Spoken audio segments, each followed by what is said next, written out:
a todos por acompañarnos de nuevo en las actividades del programa Medicina Crítica y Cuidado Intensivo en el marco de las aulas abiertas de la Facultad de Medicina de la Universidad de Antioquia.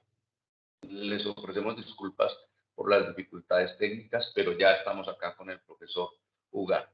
El doctor Ugarte, pues prácticamente no necesita presentación, es una persona ampliamente reconocida. Sebastián es médico intensivista, es presidente de la Federación Iberoamericana de Cuidado Intensivo, un gran productor de material científico, tanto en artículos como en libros. Es director de Medicina Intensiva de la Universidad Andrés Bello y es director de la UCI de la Clínica Indisa en Santiago de Chile. Pero lo más importante, para mí por lo menos, es que es un entrañable amigo. Y nos va hoy a acompañar con un tema sobre la ventilación en APRB. Sebastián, muchísimas gracias de nuevo por aceptar nuestra invitación. Gracias por modular tu horario. Sé que esto de las 2 horas de diferencia con Chile es bastante difícil de manejar, pero ha sido muy gentil con nosotros y gracias por acompañarnos. Les recuerdo a todos que al terminar la conferencia del doctor Sebastián, pueden hacer sus preguntas utilizando la herramienta levantar la mano o a través del chat y yo se las transmito. Sebastián, gracias y adelante, por favor. Gracias, Luis Horacio. Un privilegio poder compartir con ustedes hoy día. El tema que compartiré en los próximos minutos es APRB, que es ventilación por liberación de presión. Así que agradecer al doctor Ateortúa, a los organizadores y a la Universidad de Antioquia. Este es parte de nuestro equipo de trabajo en Clínica Indisa, campo clínico de la Universidad Andrés Bello. Es la gente que me acompaña en un día de turno, porque somos un grupo bastante más grande, pero más o menos en un día de turno esta es la gente que trabaja con nosotros. Y gracias a ello, ¿no es cierto?, son las experiencias que acumulamos y los datos que tenemos. Este trabajo es interesante, fue publicado en el año 1987 y es una editorial comentando el concepto de APRB que se publica recién ese año haciendo un modelo experimental en animales. APRB fue descrito originalmente como un método para tratar pacientes con pulmón injuriado, básicamente buscando mantener un nivel elevado de presión en la vía aérea, sin deprimir la función cardíaca y que podía entregar los volúmenes tidales, las ventilaciones, sin un uso excesivo de presión en la vía aérea, permitiendo la ventilación espontánea en cualquier momento del ciclo que el paciente iniciara su ventilación.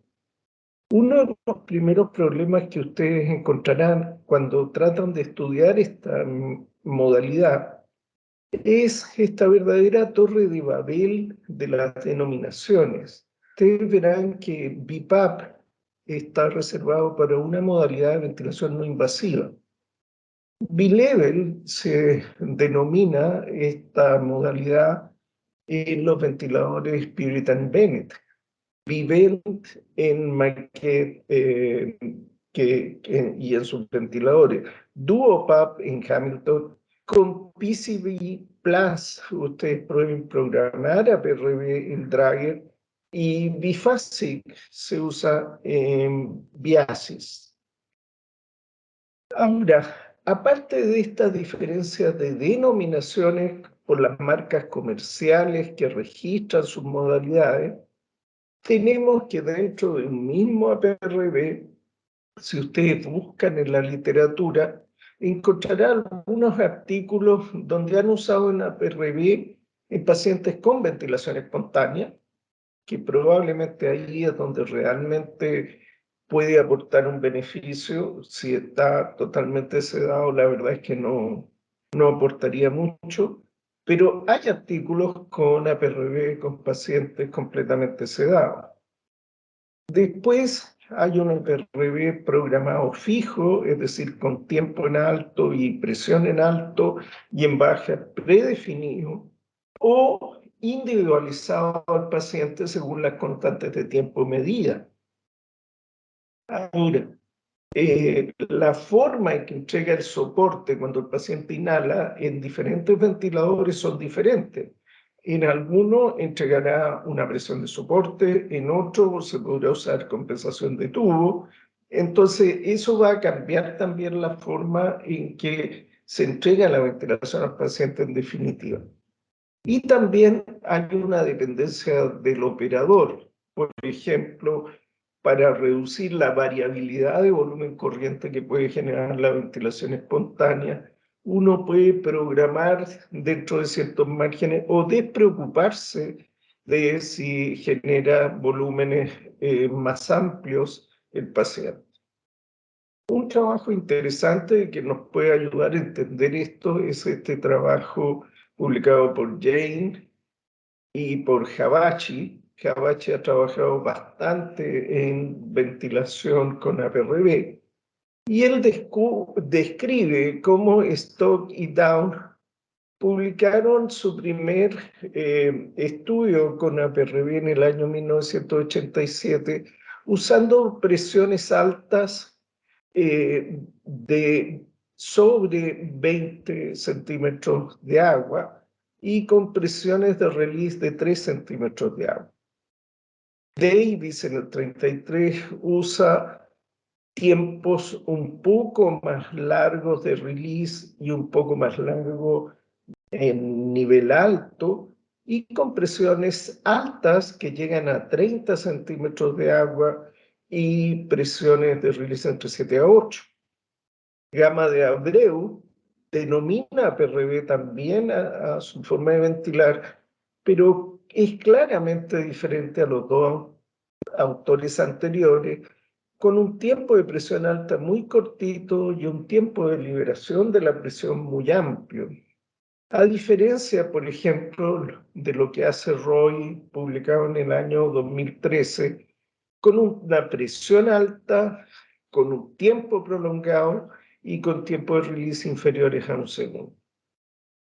Entonces, si vamos a definir APRB, ¿cuál es APRB y cuál es BiPAP o B-Level?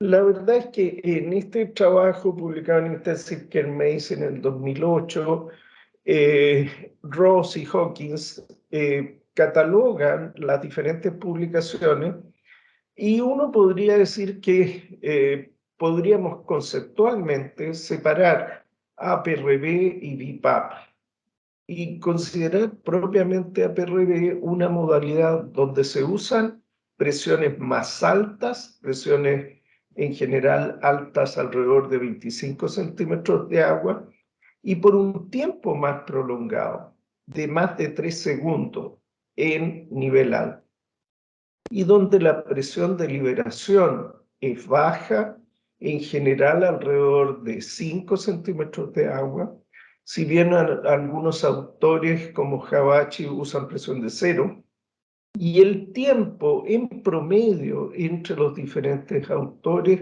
no sobrepasa 1 segundo. Como ustedes verán, muchas de las publicaciones más frecuentes por las constantes de tiempo de los pacientes son menores a 1 segundo, alrededor de 0,7 segundos. Ahora, uno de los puntos clave de estos 4 puntos que podrían diferenciar la forma de programar la APRB según el ventilador, según el usuario, según la forma de entregar el soporte, si está sedado o no está sedado, recordemos, es el mantener la ventilación espontánea. Hedges Tierra, que probablemente es uno de los fisiólogos respiratorios más importantes vivos sobre la faz de la Tierra, hace este estudio, ¿no es cierto?, utilizando tomografía y viendo las unidades Hansfield de las unidades pulmonares. Y viendo que cuando están más cerca de 0 hay más consolidación y cuando estamos por debajo de 500 tenemos parénquima más aireado. Y claramente él demuestra cómo al utilizar APRB sin ventilación espontánea en círculo blanco, tenemos más zona de consolidación, pero al permitir la ventilación espontánea, disminuyen las áreas colapsadas y aumenta las áreas ventiladas. Esto, además, recordemos el trabajo del grupo Ventila y con Arróliga y el doctor Andrés Esteban de la Torre, y ellos veían cómo el uso de sedantes y de bloqueo neuromuscular, ¿no es cierto?, se asociaban a más duración de la ventilación mecánica, de hospitalización en la UCI y de mortalidad también. En ese sentido, el uso de APRB con ventilación espontánea, con niveles de sedación muy bajos que permiten al paciente gatillar espontáneamente, medianamente sedado, es una de las tendencias que más se utilizan. Por otro lado, sabemos desde hace años que el desuso de la musculatura respiratoria intercostal y diafragmática, ¿no es cierto?, produce una atrofia de esta misma musculatura. Y permitir la ventilación espontánea puede minimizar el efecto deleterio de la ventilación controlada en la fuerza diafragmática, las dimensiones de la fibra y la expresión de factores de transcripción. Esto es experimental, pero se ha probado en humanos, sí. Sanford, Levine y Nguyen hicieron este trabajo muy interesante, muy elegante en humanos, y tomaron pacientes con muerte cerebral que iban a ser sometidos a procuración de órganos y pacientes que iban a ser sometidos a cirugía de tórax, para así tener acceso a su diafragma y a sus músculos intercostales, y con autorización realizaban biopsia, tanto si estaban en ventilación controlada o con ventilación espontánea mantenida. Y descubre que al utilizar ventilación controlada hay una rápida atrofia por falta de uso en estos pacientes ventilados, y muestran las biopsias con esta disminución de las fibras de miosina en su grosor con apenas unas horas de ventilación controlada. Otro concepto interesante es la forma en que se distribuye regionalmente la ventilación, si es una ventilación controlada o es una ventilación espontánea. ¿Y qué es lo que vemos? Que para entender esto, les invito a recordar la anatomía del diafragma con su inserción posterior con dos pilares musculares paravertebrales y un centro tendíneo importante. Entonces, esta retracción en las partes dorsales yuxtavertebrales ayudan a ventilar durante la ventilación espontánea precisamente las áreas dependientes. Entonces, uno de los dilemas que tenemos en ventilación mecánica son las áreas regionales de ventilación y cómo no logramos encontrar el volumen ideal ni la PIP ideal, porque el volumen corriente ideal en unas áreas es dañino en otras, y la PIP ideal en unas áreas es dañino en otras, porque el pulmón tiene diferentes comportamientos regionalmente. Como aplicamos una misma presión en la boquilla de conexión, lo que ocurre hacia abajo, corrientes abajo, no lo podemos regular. Pero con este sutil cambio, hemos hecho intentos de acostar a los pacientes en decúbito prono, por ejemplo, para que así la distribución del gas sea más homogénea, pero esta es una forma en que se utiliza el mecanismo natural, en que el paciente, al utilizar su propia excursión diafragmática, redistribuye los volúmenes hacia las áreas dependientes y no se produce esta distribución precisamente hacia las áreas no dependientes. En este trabajo muy interesante vemos con tomografía la distribución del volumen final de expiración en APRB con ventilación espontánea o sin ventilación espontánea. Y vemos que con ventilación espontánea el volumen final de expiración es de un 33% del volumen total si mantenemos la ventilación espontánea y cae a un 26% si no lo permitimos. Y la ventilación en las áreas dorsales de 53% sin ventilación espontánea aumenta un 74% cuando permitimos la ventilación espontánea. Si se fijan en las imágenes del escáner, verán que estas áreas dependientes, colapsadas, que creemos que son propias del distrés, cuando permitimos la ventilación espontánea nos damos cuenta que no son propias del distrés en sí mismo, sino del distrés ventilado en modalidad controlada.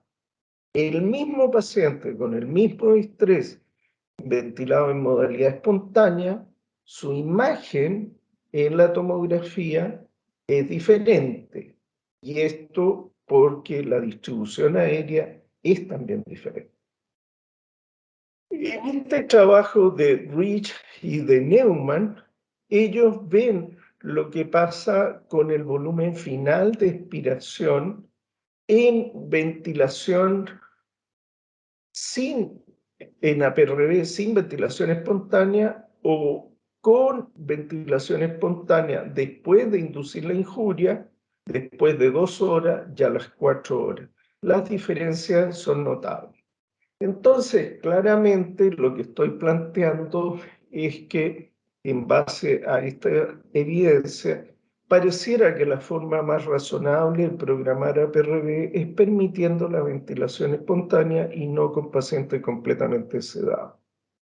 Puttensen hace este interesante trabajo donde ve los efectos a largo plazo, hasta 10 días, de cambiar a un paciente controlado a APRB con el comparador y ve cómo se obtienen cambios significativos en la presión de vía aérea, pero un incremento interesante en la complacencia, ¿no es cierto?, con pequeños cambios en la ventilación minuto y con disminuciones de la frecuencia respiratoria.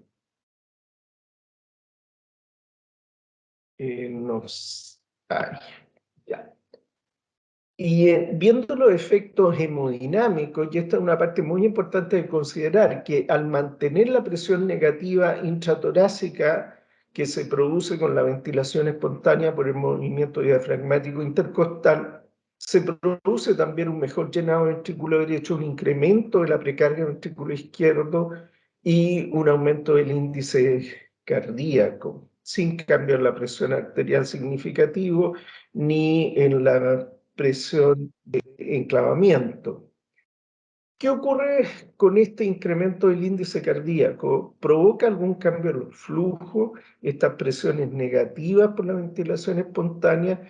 Bueno, esto lo estudió Henning con Doppler pulsado en diferentes territorios como estómago, duodeno, páncreas, colon, yeyuno, vaso, ilio, y ustedes vean cómo al permitir APRB con ventilación espontánea se logra incremento significativo en los flujos sanguíneos regionales. Entonces, vemos que la ventilación espontánea utilizada en la modalidad de APRB no solo mejora la ventilación regional, homogenizando sin necesidad de cúbito prono, o podría usarse asociado al cúbito prono, sino también el índice cardíaco y los flujos regionales dado por este incremento. Hering también hace este estudio viendo a PRV con normocapnia, con hipercapnia o en spontaneous ventilation, y ven que el volumen urinario, ¿no es cierto?, la perfusión renal y la velocidad de filtración glomerular se incrementan significativo estos dos últimos, y el primero de manera que no alcanza significación cuando se permite la ventilación espontánea durante la PRV. Bueno, hasta aquí podríamos decir esto, desde luego resulta interesante, pero son modelos experimentales y podría que en el paso de esta medicina experimental al paciente podría no resultar igual. La medicina translacional no siempre es automático. La verdad es que estudios preclínicos efectivamente hay varios, tenemos más de 33 estudios que demuestran estos beneficios que comentamos, pero también tenemos estudios clínicos, acá tenemos 25 estudios clínicos, y dentro de estos, más que serie de casos que aportan poco valor, veamos lo que hay en estudios randomizados. Existen estudios randomizados que hay tampoco en ventilación mecánica que hayan dado un resultado positivo. Sí, tenemos un primer estudio randomizado de Maxwell y Barker que mostraron un incremento inicial de la PAFI, pero que luego se homogeneiza con una ventilación controlada por volumen bien programada.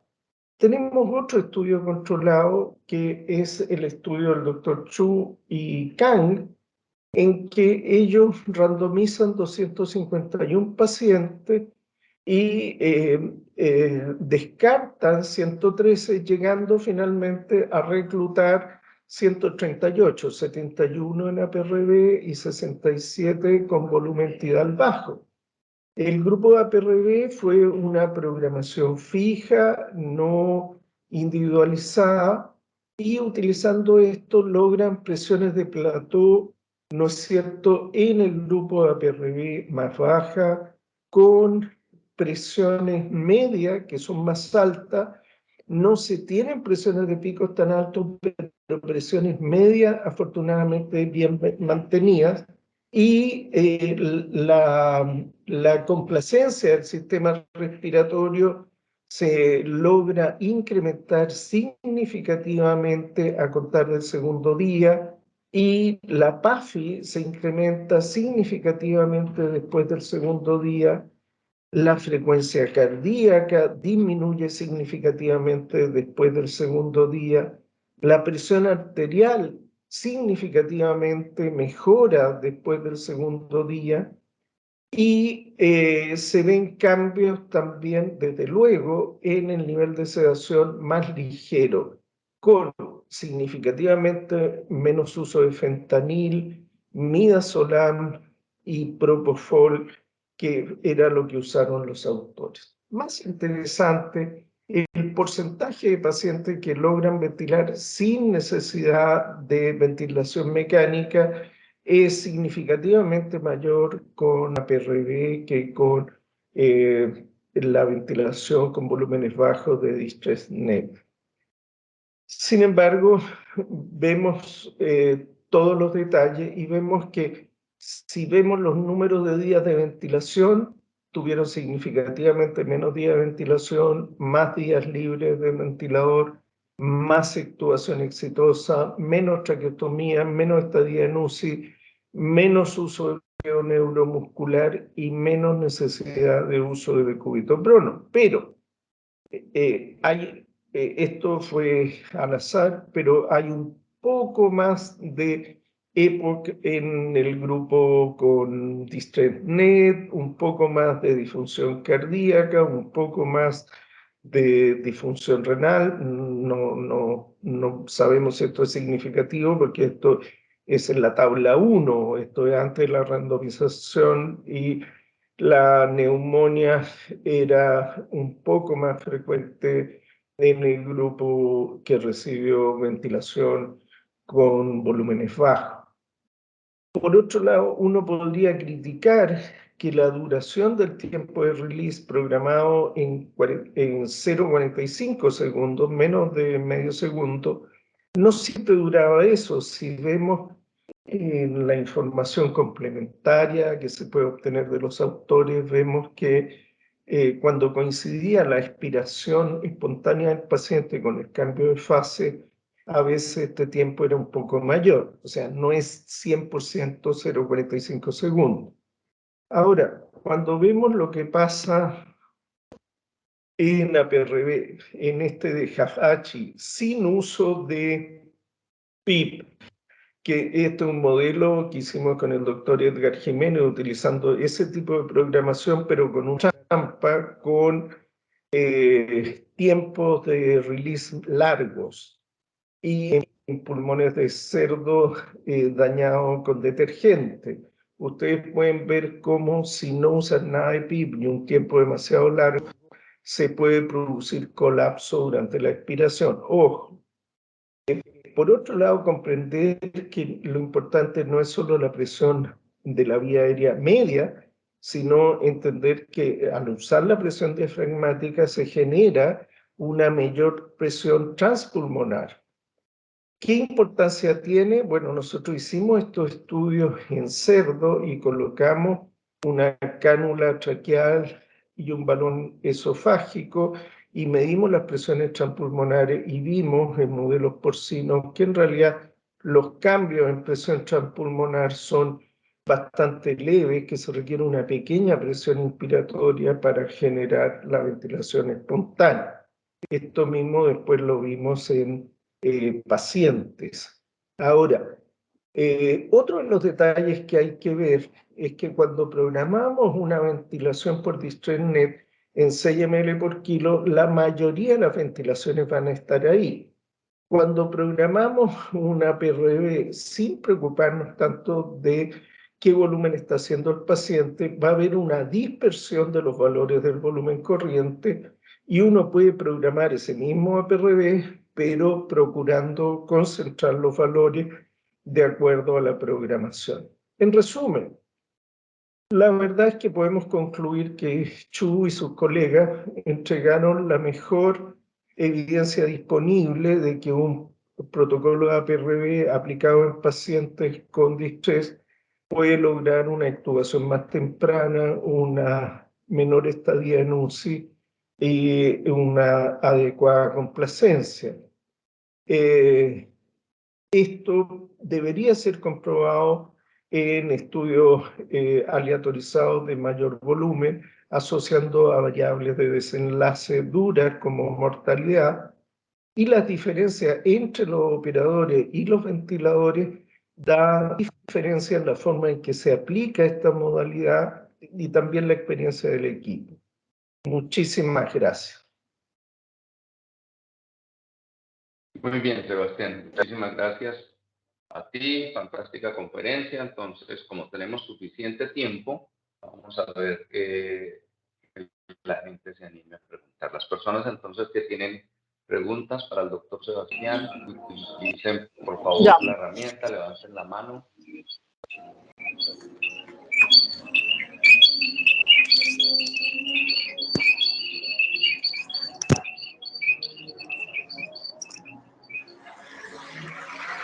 A ver, por aquí, por ahora no hay ninguna.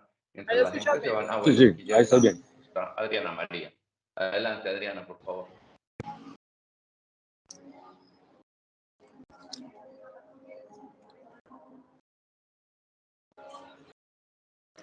Adriana, prende tu micrófono, por favor. Adelante. Hubo 53 personas conectadas. Adelante. Dale, Adriana. Buenos días, doctor. Muchísimas gracias por esta magnífica conferencia. Tengo dos dudas con respecto a la APRB. Una es en cuanto a la presión soporte. Nosotros, o por lo menos yo en particular, no la programo asumiendo que esta se me va a sumar a la presión que le estoy suministrando al paciente, pues los volúmenes serían muchísimo más altos. Bueno, esa es una de las preguntas. Y la segunda es con respecto a la ETS, la sensibilidad expiratoria. Asumiendo que el paciente puede tener su expiración en el momento que él quiera, ¿verdad? En el tiempo alto. Esta ETS, ¿cuál sería como la utilidad real al programarla? Gracias. Bueno, son interesantes preguntas, Adriana. Hay diferencias según los equipos de ventilación. En el caso de la presión de soporte, lo que se está tratando de hacer es aportar algún nivel de presión que venza la resistencia del tubo. Y aquellos que programan con presión de soporte aplican una presión muy bajita solamente para vencer la resistencia del tubo. Lo mismo se puede lograr con compensación automática de tubo, que va fluctuando según los flujos que genera el paciente. Ahora, la inspiración no implica un cambio de fase de presión alta a presión baja y se mantiene el mismo nivel de CPAP durante todo el periodo. Entonces, uno ve una presión alta y en esa presión alta hay bastantes expiraciones sin que ocurra un cambio de fase. No pasa a presión baja. En ese sentido, funciona con válvula abierta, pero en presión alta.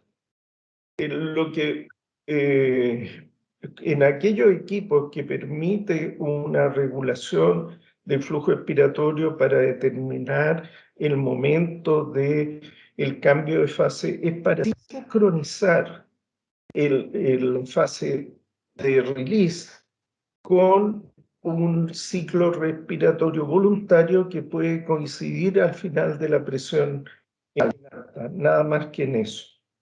Y eso ocurre en los cambios de fase, que son aproximadamente 12 en un minuto.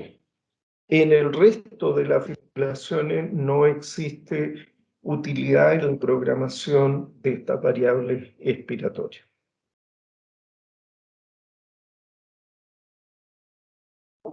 Muy bien, muchas gracias, Sebas. ¿Alguna otra persona del público que tenga preguntas? Por ejemplo, de los muchachos residentes de los pelos del programa de cuidado intensivo. Anímense, por favor. Aprovechemos que está el doctor Sebastián otro tiempo porque tenemos bastantes minutos. Bueno, arrancamos así. Eder y luego Daniel. Adelante,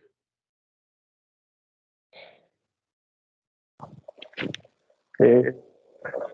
Buenos días, ¿qué más, doctor? ¿Cómo está? Mi pregunta es, pues ahorita habló del uso de la PRV en FRA, ¿en cuáles otros escenarios clínicos se ha mostrado utilidad?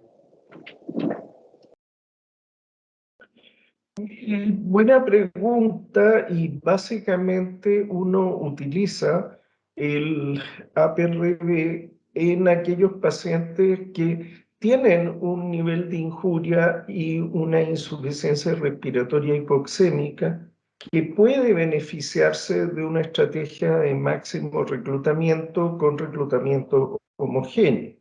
Si el paciente tiene un pulmón más complaciente, más sano, no recomendaría PRV, sino simplemente utilizar CPAP con algún tipo de soporte a la ventilación espontánea.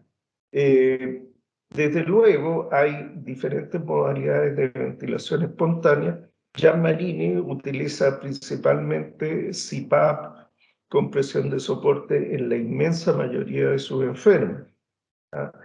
Y reservaría este modo APRV cuando hay falla hipoxémica severa que se beneficia de estrategias de máximo reclutamiento, principalmente distrés. Muy bien, muchas gracias. Daniel, adelante.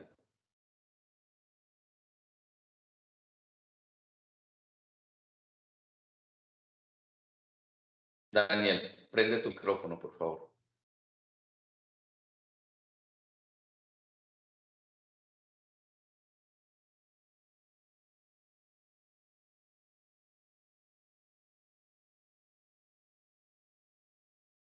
Parece que Daniel tiene dificultades. Bueno, mientras Daniel soluciona su problema de micrófono, vamos a darle el espacio al doctor Harold Berbe. Adelante, Harold, por favor. Buenas, doctor. Una pregunta. Hola.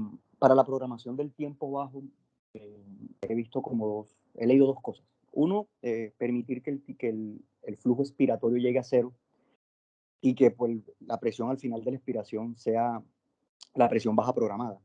Otra forma es haciendo que el flujo expiratorio, cuando haya avanzado un 70%, por ahí corte y haga autopip, lo cual se sumaría a la presión baja ya programada.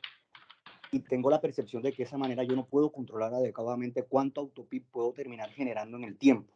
Entonces, ahí tengo como algo de inseguridad cuando programo el ventilador de esa manera. No sé cuál sería su sugerencia. Sí, recordemos que la presión baja en el periodo release, que no es propiamente una PIP, porque la PIP por definición es la presión al final de la expiración, y esto es una presión baja en un periodo determinado. Hay muchas expiraciones que son en presiones altas. Esperen un segundo. Ya. Okay. Entonces, lo que hacemos es utilizar un tiempo de release muy bajito cuando hacemos ventilación no ajustada de acuerdo a la constante de tiempo medida en el paciente, y tan cortito como 0,7 segundos, o como en el trabajo que les mostraba de Chu, en que ellos usan 0,45 segundos. La presión que se aplica durante ese periodo convencionalmente es muy baja, 5 centímetros de agua, pero efectivamente hay una curva que no llega a cero con esas programaciones tan bajas, con lo que efectivamente hay un autopip. Recordemos, eso sí, que las PIP que utilizamos en distrés no son de 5. Es raro que usemos 5 en un paciente con distrés, sino que usamos niveles de presiones más altos. Efectivamente, al estar con válvula abierta, lo que podemos agregar en medición exacta no va a ser tan preciso en esos 0,45 o 0,7 segundos, pero con la medición continua en condiciones de estabilidad entre ciclos en la fase de presión alta. Luis Horacio, tengo un inconveniente que me acaban de llamar, que hay una emergencia acá. No, pero primero los inconvenientes, obvio, no te preocupes. Aquí queda una pregunta pendiente de uno de los pelos, te la voy a enviar a tu chat y tú no la respondes después, ¿te parece? La respondo al tiro y ahí voy a ver lo que pasó, que me vinieron a golpear la puerta, disculpa. Bueno, entonces mira, rápido. ¿Cuál es la experiencia de la APBR en COVID? Si definían el uso de APBR de acuerdo a los patrones del doctor Camporota, o de todos los pacientes o con SRA por COVID los manejaban con APRB. ¿Cuál es tu experiencia con COVID? Sí, es muy buena pregunta, y lo que ocurre, Luis Horacio, es que en nuestro centro pasamos de tener 80 camas críticas a tener 270 durante la pandemia. Entonces, al tener tantas camas con equipos no siempre bien entrenados, los equipos humanos, y con ventiladores no siempre los mejores, porque compramos todo lo que estaba disponible, 270 camas, muchas camas, muchos ventiladores. Utilizamos mucha ventilación muy básica, muy simple, mucha naricera de alto flujo, luego mucha ventilación controlada, y usamos mucho menos APRB de lo que utilizamos habitualmente. Cuando ya ha ido disminuyendo la presión de la pandemia y tenemos ahora 120 camas, hemos vuelto a usar APRB con mucho más libertad, con equipos altamente entrenados. El problema es que el COVID no es un distrés típico. Hay más elementos en juego. Entonces tenemos tromboembolismo pulmonar, hay pacientes que solo tienen neumonitis con un pulmón muy complaciente que basta un CPAP con presión de soporte. Hay otros que el problema de la hipoxia no está determinado solo por el reclutamiento, sino también por un desacople entre la ventilación-perfusión. Entonces me parece que la modalidad de APRB no es la gran solución para el paciente COVID. La gran solución para el paciente COVID es la individualización de la terapia de acuerdo al fenotipo de compromiso pulmonar y vascular que el paciente tenga. Así es, aquí opinamos más o menos igual. Muy bien. Creo que ya terminamos. Muchísimas gracias, Sebas, por habernos acompañado. Hasta la próxima, te estaremos invitando otra vez. A todo el público, muchísimas gracias. Nos vemos el próximo martes en nuestras actividades del programa. Un feliz día para todos. Hasta luego. Sebas, ve y resuelve tu problema urgente. Muchas gracias. Gracias, Luis Horacio. Un honor poder compartir contigo y con ustedes.